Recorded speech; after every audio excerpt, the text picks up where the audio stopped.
Captain Jake Morrison stood at the front of the ship's bridge, staring at the screen that showed Earth getting bigger and bigger. His hands gripped the metal rail in front of him, but they weren't the same hands that had left Earth 11 years ago. These hands were stronger, faster, and could feel things that normal human hands couldn't feel. The blue and green planet ahead looked exactly the same as when they had left, but everything else had changed. "Captain, we're getting signals from Earth's defense stations," said Commander Lisa Bennett from her seat. Her voice sounded different now, too. It had new tones in it, like music that went deeper than normal sound.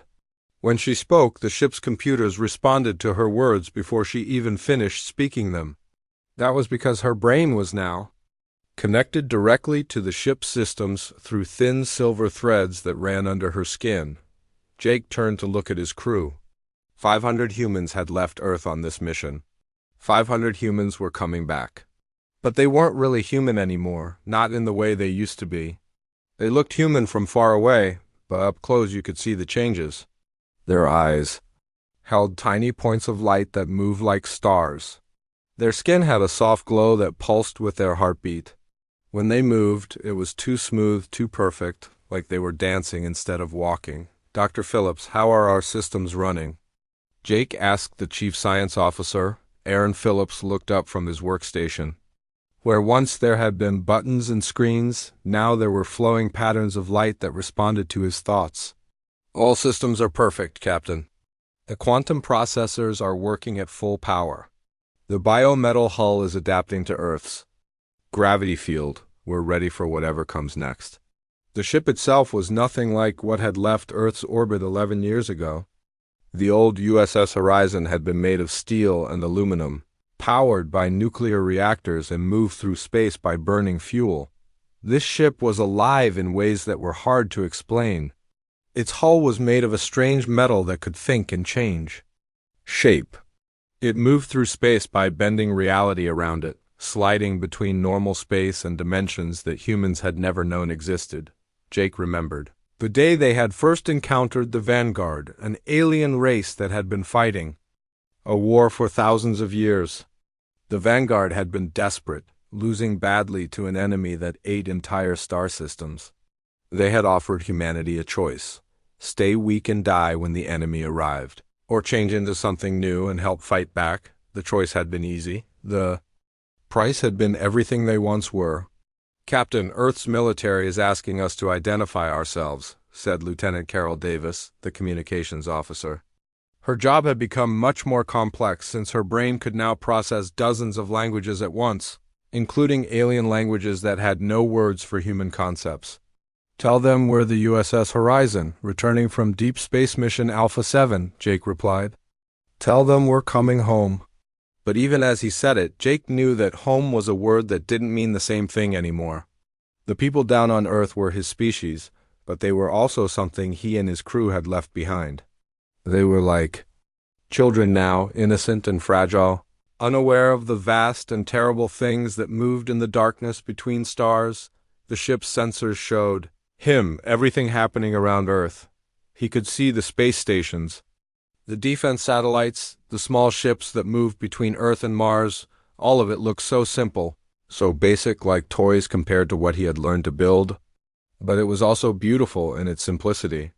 These were the people he had sworn to protect, the civilization he had left behind to keep safe. Commander Bennett stood up from her station and walked over to stand beside him. When she moved, tiny sparks of energy followed her footsteps, and the air around her seemed to shimmer. "They're scared, Captain. I can feel it from here. Their minds are so loud, so full of fear and confusion." Jake nodded. The enhanced humans could sense emotions now, could feel the thoughts and feelings of normal humans like waves in the ocean. Right now, those waves were full of panic. Earth's leaders had been expecting a simple return, a crew that would come back with stories and maybe some new technology. They weren't prepared for what humanity had become. "Dr. Phillips," Jake said, "prepare a full report on our mission. But make it simple. Don't include anything about the enhancement process or the real nature of what we fought." "Not yet," Aaron nodded. His enhanced mind could process information 1,000 times faster than a normal human brain, but he understood the need to go slowly. "I'll prepare something they can understand, Captain. But eventually they'll need to know the truth." The truth was that the galaxy was not a safe place. The truth was that there were things out there that could destroy entire civilizations without even noticing they had done it. The truth was that humanity's only hope of survival was to become something more than human, something that could fight back against the darkness that was coming. Jake looked at the display showing Earth's approaching defense ships. Small, primitive vessels that moved by burning chemical fuel and fired simple projectiles. They were like spears compared to the weapons his ship now carried. But they were also brave. These defenders of Earth, they were coming to meet an unknown threat, ready to fight and die to protect their home. "Lieutenant Davis, open a channel to the lead defense ship," Jake ordered. The communication system activated, and Jake found himself looking at the face of Admiral Patricia Hayes, commander of Earth's Defense Forces. She was older now, her hair more gray than he remembered, but her eyes were still sharp and determined. "Captain Morrison," she said, her voice tight with barely controlled emotion, "welcome home. We've been waiting for your return." Jake smiled, though he knew that his smile now showed teeth that were too white, too perfect. "Thank you, Admiral. We have a lot to report, but first we need to talk. There are things you need to know, things that will change everything." Admiral Hayes frowned. "What kind of things, Captain?" Jake looked around at his crew, at the ship that was more alive than any machine had a right to be, at the technology that had cost them their humanity to gain. The kind of things that mean the human race is about to face its greatest challenge, and the kind of things that mean we might actually have a chance to survive it. The ship continued moving toward Earth, carrying its cargo of transformed humans and impossible technology. Behind them, in the darkness of deep space, sensors that normal humans couldn't detect were already picking up the first signs of something vast and hungry moving between the stars. The enemy was coming, just as the Vanguard had warned. But this time, humanity would be ready. Jake Morrison, who had once been human and was now something more, stood on the bridge of a ship that was part machine and part living creature, and prepared to save the species he had left behind to protect. The war for the galaxy was about to begin, and humanity's champions had finally come home. The meeting room in the Pentagon had been changed quickly to fit the needs of the returning crew. General Patricia Hayes sat across from Captain Jake Morrison and his team, trying to understand what she was seeing. The people in front of her looked like humans, but something was different. Their eyes seemed to hold light from distant stars. When they moved, it was too smooth, too perfect. The air around them felt charged with energy that made her skin tingle. Captain Morrison touched the table, and suddenly a picture made of light appeared in the air above it. The picture showed stars and planets, but also something else. Dark shapes that moved between the stars like living shadows. 11 years ago, we reached the Kepler 442 system, he said. We thought we were going to explore empty space and maybe find some new planets. Instead, we found the Vanguard. The light picture changed to show a city that floated in space. It was beautiful and terrible at the same time, with buildings that seemed to grow like plants and ships that moved like fish through the darkness. The Vanguard had been fighting a war for over 3,000 years, Commander Lisa Bennett said. Her voice had strange music in it now, sounds that no human throat should be able to make. They were losing. General Hayes leaned forward in her chair. Losing to who? Dr. Aaron Phillips stepped closer to the table. Under his skin, thin lines of light pulsed like veins filled with electricity. Not who, General, what? They called them the Devours. The picture in the air changed again, and General Hayes felt her blood turn cold. The things she was looking at didn't make sense. They were huge, bigger than planets, but they also seemed to exist in spaces that her eyes couldn't quite see. They moved through reality like sharks through water, but the water was the fabric of space itself. These aren't just alien creatures, Captain Morrison said. They're something much worse. They eat reality itself. When they move through a star system, they don't just destroy the planets and the stars. They make them stop existing entirely. They consume matter, energy, even the basic rules that make the universe work. General Hayes felt sick. How many of them are there? We don't know, Commander Bennett replied. The Vanguard think they might be endless. They come from somewhere outside our galaxy, from spaces between spaces that we can't even imagine. The room was quiet except for the soft hum of air conditioning. The other military leaders who had been invited to the meeting sat in stunned silence. Finally, Admiral Robert Chun spoke up. If these things are so powerful, how did you survive meeting them? Dr. Phillips smiled, but it wasn't a comfortable smile. We didn't just survive, Admiral, we evolved. He held up his hand and the skin became transparent. Inside, instead of bones and blood, there were structures made of light and energy. The Vanguard offered us a choice. We could stay human and die when the Devours arrived, or we could become something new. Something that could fight back. General Hayes stared at the impossible sight. What did you become? We became the bridge between human and Vanguard technology, Captain Morrison said. Our bodies were changed to work with their machines. Our minds were expanded to think in ways that normal humans can't. We learned to see dimensions that don't exist in normal space. We became weapons designed to fight an enemy that eats galaxies. The light picture above the table showed the crew of the USS Horizon as they had been 11 years ago. Normal humans in normal uniforms smiling at the camera before their great adventure. Then the picture changed to show them as they were now. Still recognizably human, but transformed into something that seemed to glow with inner fire. The process took 3 years, Commander Bennett explained. 3 years of pain and change and learning to be something we had never been before. Many of us didn't survive the transformation. Those who did became something new. We're not human anymore, not exactly. But we're not alien either. We're something in between. General Hayes found her voice. Why didn't you tell us this before? You left? Because we didn't know it would happen, Captain Morrison said. We thought we were going on a simple exploration mission. We had no idea we would find a war that had been going on for thousands of years. We had no idea we would have. To choose between staying human and saving humanity. Dr. Phillips activated another display. This one showed star charts, but the stars were wrong. Large sections of the galaxy were missing, replaced by empty darkness. The Devourers have been moving through our galaxy for the past 50 years. They started at the outer edge and they're working their way in. At their current speed, they'll reach Earth in less than 10 years. The room erupted in worried voices. Military leaders shouted questions and demands.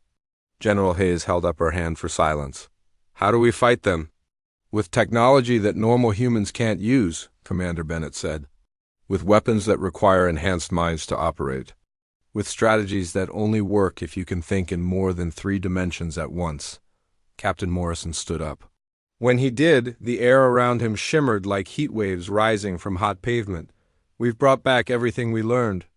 The technology, the knowledge, the ability to transform more humans into what we've become, but it's not easy and it's not safe. The enhancement process kills about 30% of the people who try it. And the ones who survive? General Hayes asked. They become something that can stand against the Devours, Dr. Phillips said. They become fast enough to dodge attacks that move at the speed of light, strong enough to fight creatures the size of moons, smart enough to understand weapons that work by changing the laws of physics. Admiral Chun shook his head. This is insane. You're talking about changing the entire human race. Not the entire race, Captain Morrison corrected. Just enough people to crew the ships we'll need to build. Just enough to form an army that can fight back when the Devours arrive. General Hayes looked at each of the enhanced humans in turn. They had once been her people, soldiers, and scientists who had volunteered for what they thought was a simple mission. Now they were something else entirely. But in their transformed faces, she could still see the dedication and courage that had made them heroes. What do you need from us? She asked. Permission to begin the enhancement process with volunteers, Commander Bennett said. Access to the resources we'll need to build a new kind of ship, and time to prepare before the enemy arrives. Captain Morrison leaned forward. General, we know this is hard to accept. We know it sounds like science fiction. But we've seen what's coming. We've watched entire civilizations disappear in moments. The Vanguard had technology that was thousands of years ahead of ours, and they were still losing. The only reason we have a chance is because we found a way to combine human determination with alien knowledge. General Hayes was quiet for a long moment. Then she stood up. I'll need to talk to the President and Congress and probably every other world leader. This is bigger than any one country. Yes, it is, Dr. Phillips agreed. But the Devours don't care about our politics or our borders. When they arrive, they'll try to consume everything. Every person, every animal, every plant, even the planet itself. The meeting ended with more questions than answers. But as the enhanced humans filed out of the room, General Hayes knew that everything had changed. The world would never be the same. Humanity would never be the same. The only question now was whether they would change fast enough to survive what was coming. 6 months had passed since the USS Horizon returned to Earth. The world had changed in ways that most people couldn't see yet, but the changes were happening everywhere. In cities around the globe, special buildings had been built quickly. These were the integration centers, places where normal humans could volunteer to become something more than human. The process was dangerous, and everyone who entered knew they might not come out alive. Commander Peter Davis stood in the main hall of the Colorado Springs facility, watching the newest group of volunteers. They came from every country, every background, every walk of life. Scientists who wanted to understand alien technology, soldiers who wanted to protect their families, ordinary people who had heard about the coming threat and decided to do something about it. All of them knew that if they survived the enhancement process, they would never be able to go back to their old lives. How many today? Asked Dr. Rachel Morgan, walking up beside him. She had been one of the first Earth-born humans to undergo the enhancement process. Before the change, she had been a quantum physicist who studied the behavior of tiny particles. Now, her enhanced mind could see and understand 11 dimensions at the same time. When she looked at a simple coffee cup, she could see all the ways it existed in spaces that normal humans couldn't even imagine. 47 volunteers, Peter replied. We lost 3 in the preparation phase. Their bodies couldn't handle the preliminary changes. His voice was sad but not surprised. They had learned to expect losses. The enhancement process was like trying to force a butterfly to emerge from a cocoon before it was ready. Sometimes it worked. Sometimes it didn't. In the enhancement chamber, Lieutenant Colonel Steve Walker was helping to monitor the process. He had been a good soldier before his transformation, but now he was something much more. His reflexes were faster than a striking snake.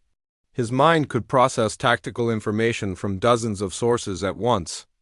In a fight, he could move like lightning and strike with the force of a small explosion. But the enhancement had cost him his wife and children. They couldn't understand what he had become, and he couldn't explain it in words they could accept. The enhancement process itself was both beautiful and terrible to watch. Volunteers lay on tables that looked like beds made of liquid metal.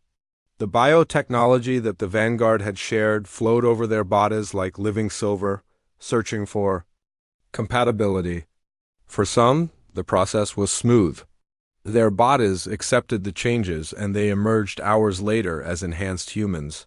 For others, the technology found nothing it could work with, and they died peacefully in their sleep. Dr. Morgan walked over to check on a volunteer named Kelly Barnes, a former NASA engineer who had volunteered after learning about the Devour threat.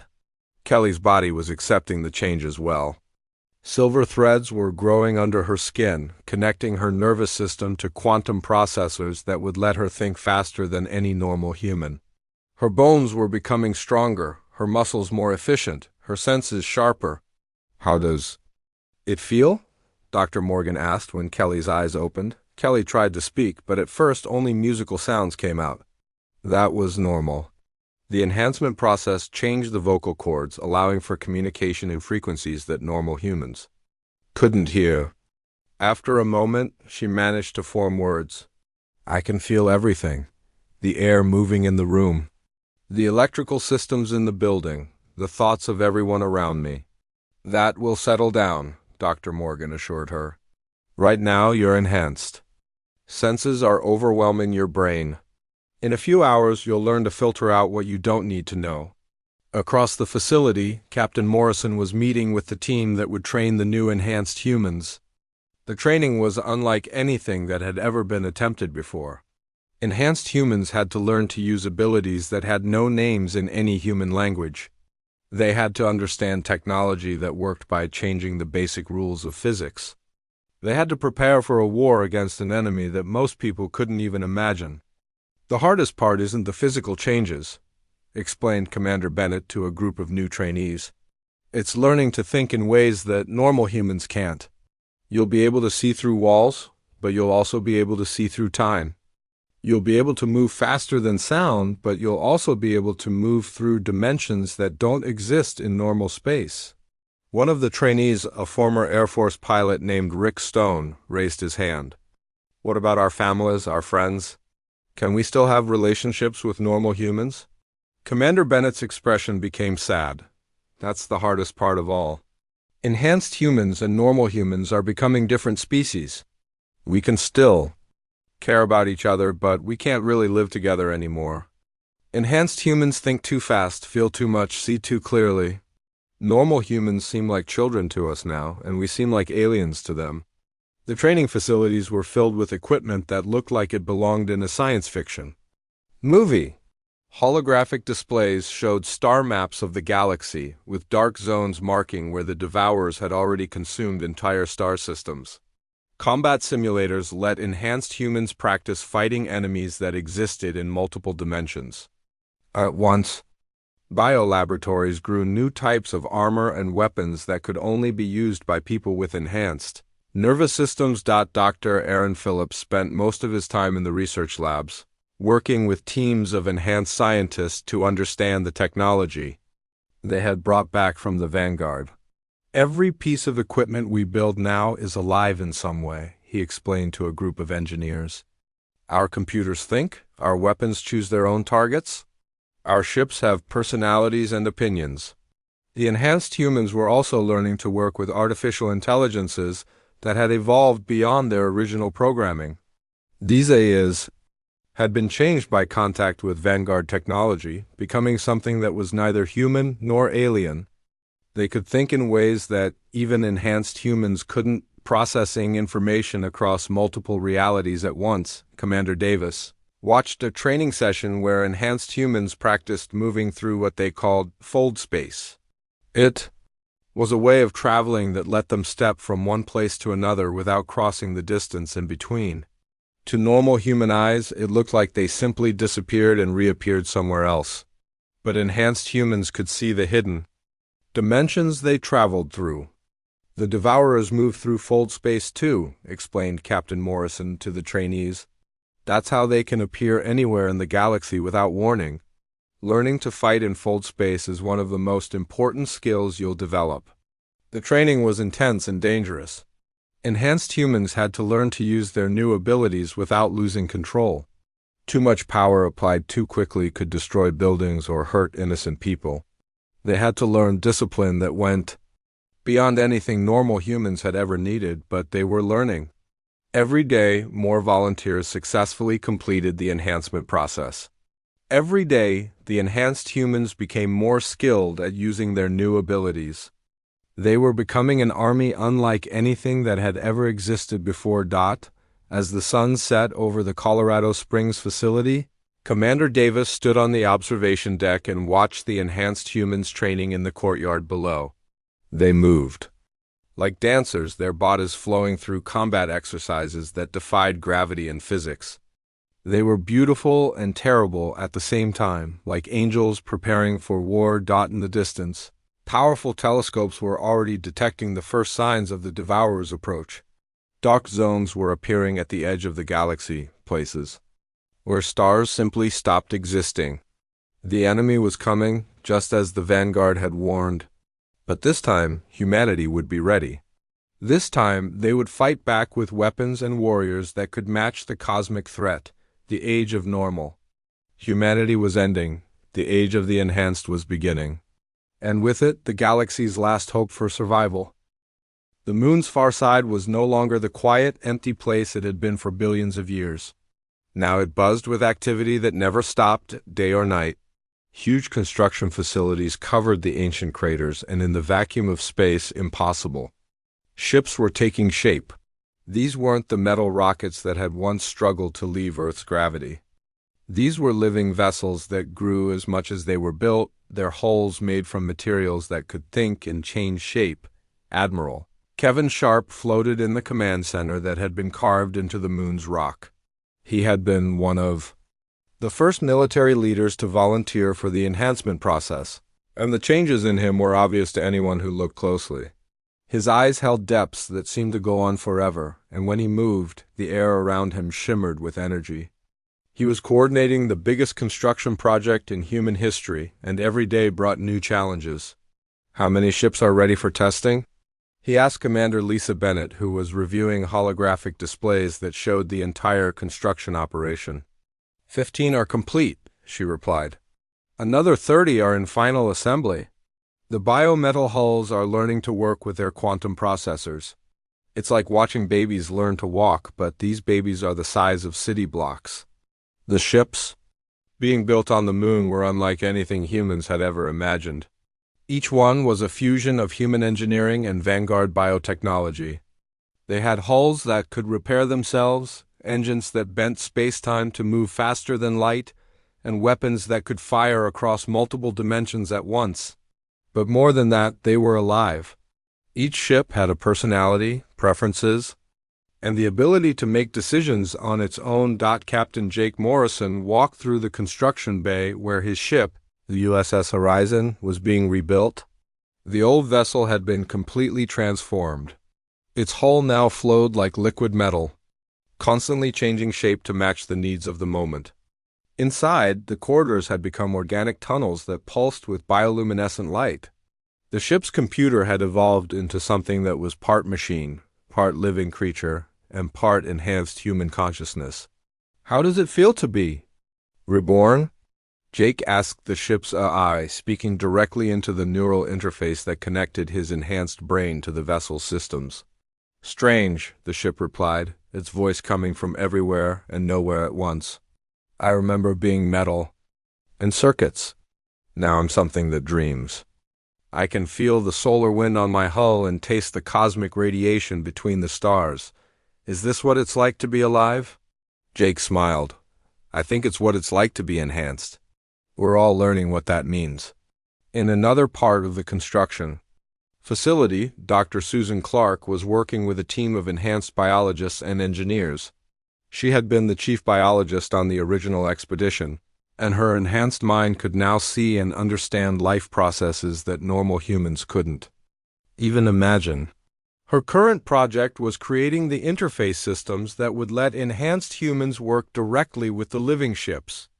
"The neural connection has to be perfect," she explained to her team. "The ship and the crew need to think as one unit. Any delay, any miscommunication, and we'll lose the advantage we need to fight the Devours."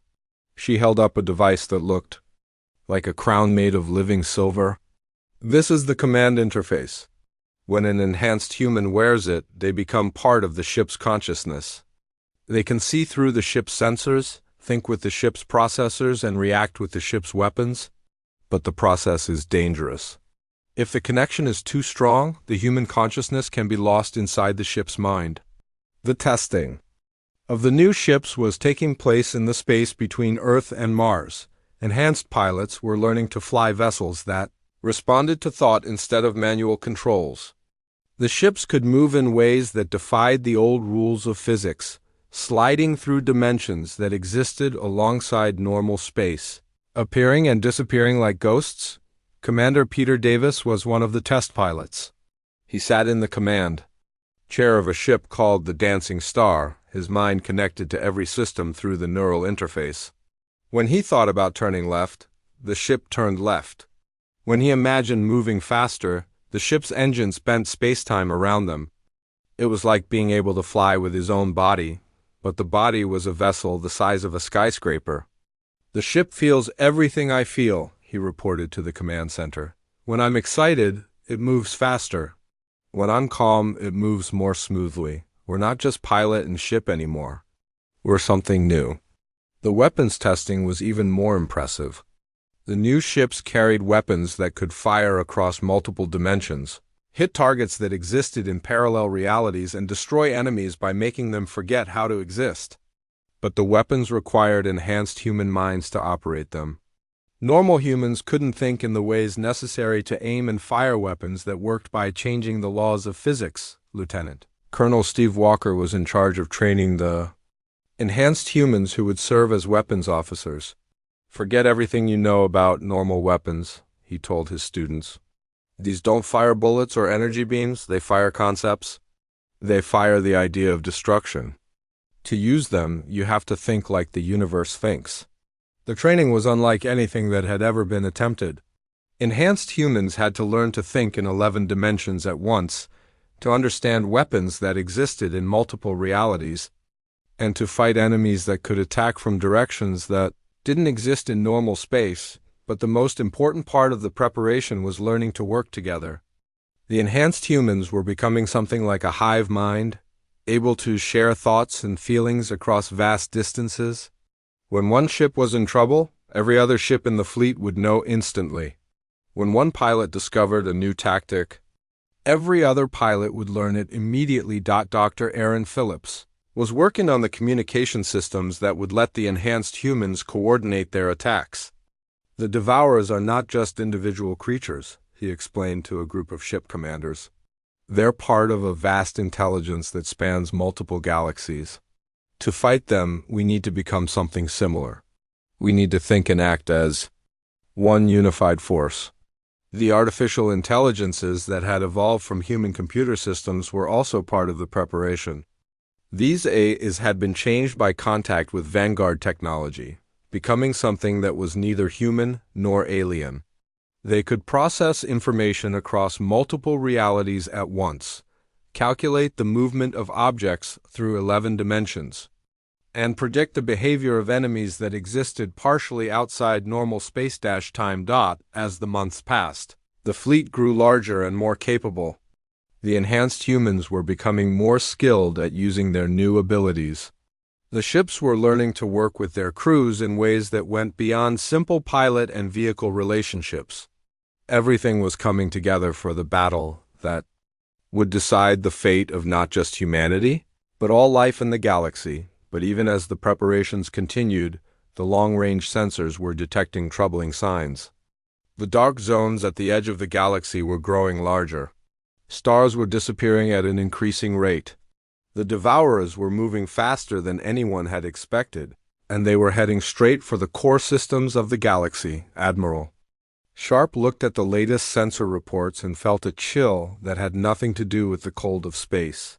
"How long do we have?" he asked his enhanced officers. 6 months, Commander Bennett replied. "Maybe less. The Devourers are accelerating. They're advanced. They're not just consuming star systems anymore. They're consuming space itself." The race was on.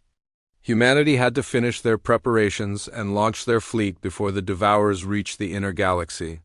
The enhanced humans had become something more than human, but would it be enough? Would their living ships and reality-bending weapons be sufficient to fight an enemy that had been devouring galaxies for millions of years? Soon they would find out. The final battle for the survival of all life was about to begin. The battle for the galaxy began not with explosions or bright flashes of light, but with something much more terrifying. Reality itself started to break down. At the edge of the Milky Way, entire star systems simply stopped existing. Not destroyed, not blown up, but erased from reality as if they had never been there at all. The Devourers had arrived, and they were hungry. Captain Jake Morrison stood on the bridge of the USS Horizon, watching the sensor displays that showed the approaching darkness. His enhanced eyes could see things that normal human eyes couldn't detect. He could see the way space-time was bending and breaking as the Devourers moved through it.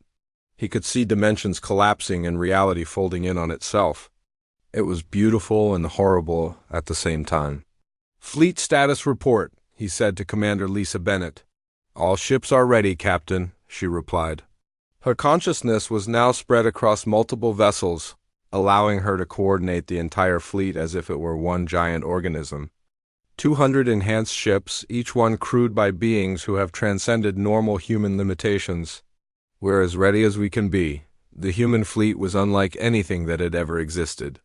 Each ship was a fusion of human engineering, vanguard, biotechnology, and enhanced human consciousness. They moved through space like living things, their hulls shifting and changing shape as needed.